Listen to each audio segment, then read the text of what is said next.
Hello students welcome back to another video. तो पिला माने ए वीडियो होची +3 4th सेमिस्टर हिस्ट्री ऑनर्स पिला मान को पई जे मान को 4th सेमिस्टर एग्जाम हबो। तो पिला माने ए वीडियो मु कहबी ब्रह्मपुर यूनिवर्सिटी रो क्वेश्चन पेपर 2023 रो हिस्ट्री कोर 9 रो क्वेश्चन पेपर। तो पिला माने आ होची को इंपोर्टेंट सेट। तो जे मान को मध्ये 4th सेमिस्टर एग्जाम हबो तो ए वीडियो होची तुम पई सब ठारो इंपोर्टेंट। तो देखिनियो वीडियो। तो चलो बिना देरी कर वीडियो स्टार्ट करबा। तो देखो ए होची कोर 9 रो 2023 रो क्वेश्चन पेपर। तो देखो एक मार्क क्वेश्चन गुड़िक मोगल मान पूर्वर दिल्ली रे केउ दुईटी वंश शासन करुथिले। Name the two dynasty that ruled Delhi just before the Mughals. केउ डायनेस्टी थिले सयद ओ लोपी। तब सेकंड क्वेश्चन किए प्रथम आग्नेयास्त्र व्यवहार करथिले। Who was the first to use gun power in India. Babur. तापरे शेरशाह द्वारा प्रचलित रौप्य मुद्रा रो नाम कौन। What was the name of the silver coin introduced by Sher Shah. Rupee बा पुपाया। तापर शेरशाह तांको साम्राज्य को केते भाग रे विभक्त करिथिले। Sher Shah divided his empire into dash sarkar 47 T सरकार रूपे। तापर क्यों मोगल सम्राट जिजाया कर उच्छेद करिथिले। Which Mughal emperor ended Jizya tax? Akbar. तापरे अकबर को अभिभावक किए थिले who was the guardian of Akbar. Bauram खां। तापरे शिवाजी शासन और परामर्श देवा पाई मंत्री परिषद गठन करथिले ताहा हैला dash administrative and advisory council set up by Shivaji was called dash Ashtapradhan. तापरे किए जावती प्रचलन करथिले। Who was introduce zabti system. Todar Mal. तापरे क्यों वाणिज्य रास्ता काबुल और कांदाहार सह भारत संपर्क प्रतिष्ठा करथिले। Which trade route connected Kabul and Kandahar with India. Silk पथ। तापरे शेरशाह का समाधि पुस्तक डैश ठारे अवस्थित। Sher Shah mausoleum is located at dash Bihar रो सासाराम ठारे। तापरे आईन ई अकबरी की रचना करथिले। हु रोट आईन ई अकबरी। अबुल फजल। तापरे अकबर को राज दरबार थिबा सुनामधन्य संगीतज्ञ किए थिले। Name one of the musician in Akbar's court. Tansen. तापर या थिला एक मार्क क्वेश्चन गुडी को देखो दुई मार्क क्वेश्चन गुडी को कहीं इब्राहिम लोदी सामंत और अमीर मानक अनादृत होइथिले। Why was Ibrahim Lodi unpopular among nobles.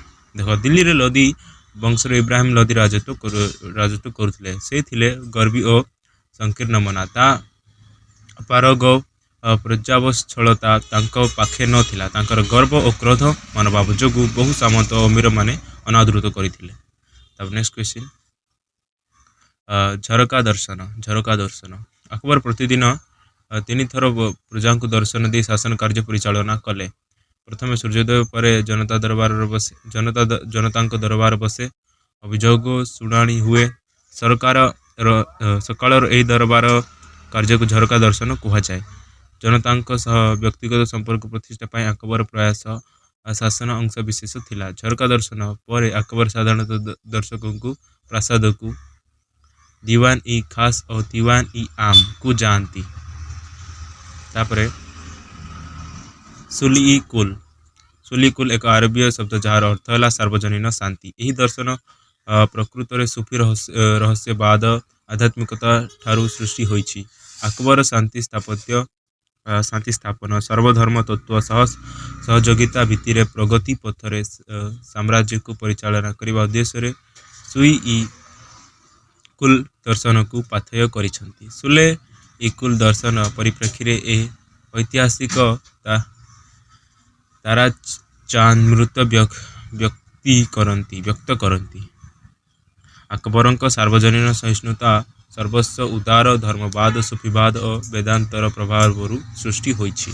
तब नेक्स्ट क्वेश्चन अकबर समय पेटीकोट सरकार गवर्नमेंट ड्यूरिंग अकबर।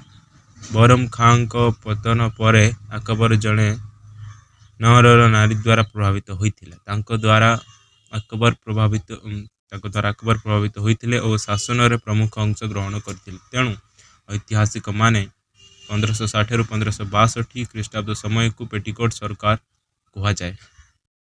तापरे मानसवादी व्यवस्था मानसवादी व्यवस्था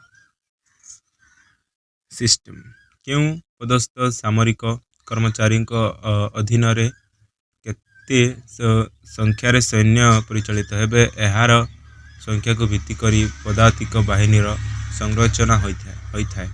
एहाको मानसवादी प्रथा बा व्यवस्था कहा जाए। सैन्य बाहिनी को श्रृंखलित उन्नत व्यवस्थित करने आवासिक शासन तैमूरलंक और चेंगिस खां सामरिक संगठित करने अकबर यही व्यवस्था करथिले। मानसव अर्थ पदवी बा पाह्या बा स्थान को बुझाई थाए। तापरे पितरे दुरा हेउछि एक सौंदर्य कला जहाँ pictorial mosaic work using semi precious stones उपरे अंकित होता है। यह प्राचीनकारी कहा जाए। शाहजहां के समय सप्तदश शताब्दी में यह भारत को आसीथिला। पितरे तुरा कला कृति लाल किला रे दृष्टिगोचर हुए। शाहजहां को यही कलाकृति ताजमहल तैयारी रे व्यवहार करिथिले। तापर यह थिला 2 मार्किया क्वेश्चन गुडी को। अब देखो 3 मार्किया क्वेश्चन गुडी को। ख्वाना युद्ध बैटल ऑफ ख्वाना 1527 फेब्रुआरी मास 17 तारीख रे मोगल और राजपूत सैन्य बाहिनी ख्वाना ठारे परस्पर सम्मुखीन हेले। राजपूत माने अपूर्व साहस और वीरत्व सह युद्ध करी सुद्धा बाबरंक सैन्य चालना कौशल और गोला बारूद व्यवहार फल पराजय वरण कले। प्राणसंघ तांकर केतेक अनुचरंक सह युद्ध भूमि पलायन कले। 2 वर्ष पर भग्न हृदय से प्राण त्याग कले। ख्वाना युद्ध प्रथम पानीपत युद्ध ठार गुरुत्वपूर्ण। बाबरंक आधिपत्य सुप्रतिष्ठित होइथिला और मुगल साम्राज्य दृढ़ीभूत हैला। तापरे पानीपत युद्धर गुरुत्व कौन थिला? What is the significance of the battle of Panipat? April 21 1526 ख्रीष्टाब्द रे दिल्ली निकटस्थ पानीपत पर बाबर और इब्राहिम लोदी मध्य प्रथम पानीपत युद्ध होइथिला। एथिरे इब्राहिम लोदी परास्त हेले। यही युद्धर फलाफल है दिल्ली रे तुर्क अफगान शासन अवसान घटिला। बाबर दिल्ली और आग्रा अधिकार कर निजक सम्राट भाव घोषणा कले। इब्राहिम लोदी पानीपत युद्ध पराजय भारत क्षमता विस्तार निमित्त बाबरंक थिला प्रथम पदक्षेप। तापरे बाबरंक आत्मजीवनी नाम कौन? यार प्राधान्यता कौन? What is the name of Babur's memories? What is its significance? बाबरंक आत्मजीवनी तुजकी ई बाबरी अटे। यह को बाबर नामा मध्य कहा जाए। एथिरे बाबरंक भारत आक्रमण निज व्यक्तिगत जीवन अनुभूति युद्ध परिस्थिति राजनीति युद्ध नीति नीति नियम सर्वश्रेष्ठ रचना सम्मिलित यही ग्रंथ ताको आत्मजीवनी प्रणेता मानक राजकुमार कहा जाए। तापरे नेक्स्ट क्वेश्चन शेरशाह को शासन रे दीवानी ई वाजरत कौन? What is the Diwani i Wazarat in Sher Shah administration? Sher Shah शासन परिचालना 4 जन मंत्री को नियुक्त करथिले। सेमानक मध्य दीवानी ई वाजरत अन्यतम। एही मुख्य थिले वाजीर। से राजस्व और अर्थ विभाग मंत्री थिले। तापरे अष्टप्रधान किए? हु वाज अष्टप्रधान? आउ थरे होइछि देखो शिवाजी थिले जने विचक्षण शासक। से शासन क्षेत्र में परामर्श देवाई एक सभा गठन करथिले। यही मंत्री सभार संख्या थिला 8। यह अष्टप्रधान कहा जाए। एमाने थिले पेशवा अमात्य मंत्री सचिव सुमंत सेनापति पंडित राव और न्यायाधीश थिले अन्यतम। कहीं बहरम खां को मक्का जीवाई अकबर कही। Why was Bairam Khan asked to proceed to Makkah by Akbar? Bahram खां और ସତ୍ୟ ଓ ସ୍ୱେଚ୍ଛାଚାରିତା ଯୋଗୁଁ ଅକବର ତାଙ୍କ ପରିଚାଳନା ଦାୟିତ୍ୱରୁ ଅବ୍ୟାହତ କଲେ ଓ 1560ରେ ତାଙ୍କୁ ମକ୍କା ଯିବା ପାଇଁ ନିର୍ଦ୍ଦେଶ ଦେଲେ। ତାପରେ ନେକ୍ସଟ କ୍ୱେଶ୍ଚିନ୍, ଦିନ୍ ଇ ଇଲାହିର ନୀତି ଗୁଡ଼ିକ କ'ଣ? What were the principles of Din i ଇଲାହି? 1582ରେ Akbar ସବୁ ଧର୍ମର ସାରସ୍ୱତ ନେଇ ଦିନ୍ ଇ ଇଲାହି ଧର୍ମ ପ୍ରଚଳନ କରିଥିଲେ।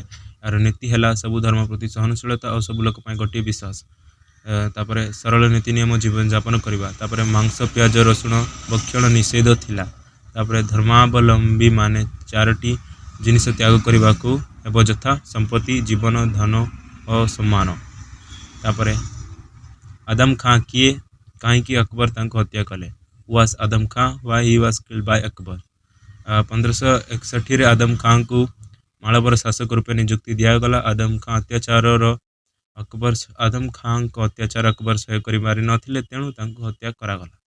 ତାପରେ ଚୌଥ ଓ ସରଦେଶମୁଖୀ କ'ଣ? What were chauth and sardeshmukhi? Bijapur ଓ ମୋଗଲ ଶାସିତ ଅଞ୍ଚଳରେ ଆଦାୟ କରାଯାଇଥିବା ହାରାହାରି ଖଜଣା ର 1/4 ଥିଲା ଚୌଥ।